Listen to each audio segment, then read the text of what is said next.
News, सच जरूरी है। नमस्कार, MNS न्यूज लाइव में आप सभी का स्वागत है। मैं हूँ आपके साथ आंचल। आइए देखते हैं देश और दुनिया की तमाम बड़ी खबरें। जल्द भारत आ सकता है 26/11 का आतंकी तहव्वुर राना। अमेरिकी अदालत ने खारिज की रिट याचिका। अमेरिकी अदालत ने तहव्वुर राना के प्रत्यक्षीकरण रिट को खारिज कर दिया है। अमेरिकी अदालत के फैसले के कारण राना के प्रत्यर्पण को हरी झंडी मिल सकती है। बता दें, राना पाकिस्तानी मूल का कनाडाई व्यवसायी है। भारत में 2008 में हुए 26/11 मुंबई आतंकवादी हमले में उसकी संलिप्तता पाई गई है। भारत ने अमेरिका ने राना के प्रत्यर्पण के लिए अनुरोध किया था। कोर्ट ने खारिज की याचिका। अमेरिकी शहर के कैलिफोर्निया के सेंट्रल डिस्ट्रिक्ट के यूनाइटेड स्टेट डिस्ट्रिक्ट जज के एस फिजर ने 2 अगस्त को राना की याचिका खारिज कर दी। कोर्ट ने अपने आदेश में लिखा कि राना की बंदी प्रत्यक्षीकरण रिट याचिका को खारिज कर दिया गया है। राना ने इस आदेश के खिलाफ 9वें सर्किट कोर्ट में अपील दायर की है कि सुनवाई तक उसे भारत को न सौंपा जाए। रिट याचिका में राना ने दिए थे ये 2 तर्क। जिला न्यायाधीश फिजर ने अपने आदेश में कहा कि राना की बंदी प्रत्यक्षीकरण रिट में सिर्फ 2 बुनियादी दलीलें हैं। जज फिजर के अनुसार राना का पहला दावा है कि भारत उनके खिलाफ उन्हीं मामलों में कार्रवाई करेगा जिस मामले में अमेरिका की अदालत ने उन्हें रिहा कर दिया है, इसीलिए उन्हें प्रत्यर्पित नहीं किया जा सकता। याचिका में राना ने दूसरा तर्क दिया था कि भारत ने अभी तक यह स्थापित नहीं किया राना ने भारत में अपराध किए हैं, जिस वजह से उन पर मुकदमा चलाए जाने की उम्मीद है। राना को फांसी का डर। न्यायाधीश फिजर ने आदेश को राना के वकील पैट्रिक बेगलेन और जॉन की क्लाइन ने अमेरिका के 9वें सर्किट कोर्ट में चुनौती दी है। बेगन ने एक अन्य अपील में कहा कि सुनवाई तक उन्हें प्रत्यर्पण पर रोक लगाई जाए। 14 अगस्त को कोर्ट में दायर याचिका में उन्होंने कहा कि सुनवाई तक अपील लंबित रखने की रोक उचित है। उनसे मजबूत प्रदर्शन किया है। अगर उसे प्रत्यर्पित किया गया तो अपूरणीय क्षति होगी। भारत उसे फांसी देना चाहता है, इसलिए सुनवाई तक प्रत्यर्पण को लंबित किया जाए। बता दें, जून में बाइडेन प्रशासन ने अदालत से आग्रह किया था कि राना द्वारा दायर बंदी प्रत्यक्षीकरण रिट को अस्वीकार किया जाए। अब आइए बढ़ते अगली खबर की ओर। आतंकियों का नाइजीरिया की सेना पर जबरदस्त हमला। 36 जवानों की मौत। बचाने गया हेलीकॉप्टर भी किया क्रैश। नाइजीरिया के उत्तर मध्य क्षेत्र के सशस्त्र गिरोहों ने गुरुवार को घात लगाकर नाइजीरिया की सेना पर हमला कर दिया।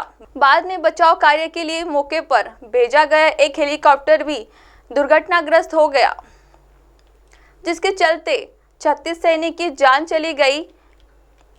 नाइजीरिया की सेना ने यह जानकारी दी। आतंकियों का नाइजीरिया सेना पर हमला।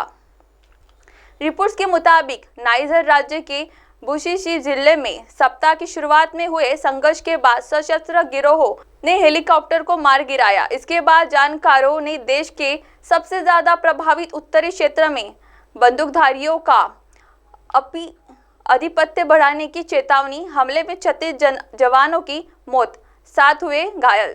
रक्षा प्रवक्ता मेजर जनरल एडवर्ड बुबा ने संवाददाताओं को बताया कि नाइजर राज्य में सैनिक सोमवार को एक अभियान चला रहे हैं, तभी सशस्त्र गिरोहों ने दावा बोल दिया।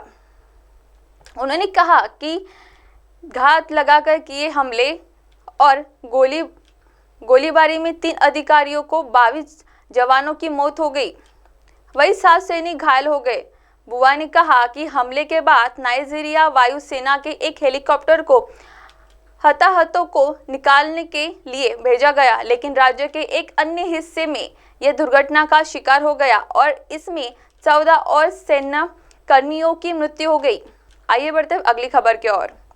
ये कहना सही नहीं है कि आर्टिकल 370 को संविधान में स्थापना दर्जा मिल गया। सुप्रीम कोर्ट की अहम टिप्पणी। आर्टिकल 370 को खत्म किया जाने के बाद इसे चुनौती देने वाली याचिकाओं पर सुप्रीम कोर्ट में सुनवाई चल रही है। गुरुवार 17 अगस्त को हुई सुनवाई के दौरान सुप्रीम कोर्ट ने आर्टिकल 370 पर एक अहम टिप्पणी की। सुप्रीम कोर्ट ने कहा कि ये कहना सही नहीं है कि आर्टिकल 370 को संविधान में स्थायी दर्जा मिल गया है। संवैधानिक ढांचे में इससे स्थायित्व की स्थिति को नहीं माना जा सकता। सुप्रीम कोर्ट ने याचिकाकर्ताओं की तरफ से दिए गए वक्त से असहमति जताते हुए ये जवाब दिया। याचिकाकर्ता के वकील ने रखे तर्क CJI DY Chandrachud, justice Sanjay Kishan Kaul, justice Sanjiv Khanna, justice BR Gavai और जस्टिस सूर्यकांत की संविधान पीठ आर्टिकल 370 पर सुनवाई कर रही है। इस बेंच के सामने अपनी दलील रखते हुए सीनियर एडवोकेट राजीव धवन ने कहा कि राज्यों की स्वायत्तता हमारे संविधान के लिए मौलिक है। उन्होंने कहा कि ये विशेष प्रावधान सिर्फ जम्मू कश्मीर के लिए नहीं बल्कि कई दूसरे राज्यों के पास भी ये अधिकार है। उन्होंने सुप्रीम कोर्ट की बेंच को बताया कि इस मामले में राज्यपाल की रिपोर्ट भी संसद के सामने पेश नहीं की गई। संसद और लोगों के सामने इसका खुलासा जरूरी था, इसीलिए राष्ट्रपति शासन की पूरी प्रक्रिया की जांच होनी चाहिए। CJI ने दिया जवाब। इस पर भारत के मुख्य न्यायाधीश DY चंद्रचूड़ ने कहा कि राष्ट्रपति को आर्टिकल 356 के तहत संविधान को कुछ प्रावधानों को निलंबित करने की शक्ति है। बेंच ने कहा कि जनवरी 1957 में जम्मू कश्मीर की संविधान सभा भंग होने के बाद अनुच्छेद 370 को निरस्त करने के प्रावधान को अकेले अस्तित्वहीन नहीं माना जा सकता। आर्टिकल 370 के कुछ हिस्से अगले 62 सालों तक प्रभाव में रहे। अब आप हमारे चैनल को आपके मोबाइल पर भी देख सकते हैं। मोबाइल ऐप पर देखने के लिए प्ले स्टोर से MNS news TV app download करें। इंस्टा, लिंक, ट्विटर, हाईकुक, फेसबुक और कई सोशल मीडिया प्लेटफॉर्म पर हमारा चैनल उपलब्ध है।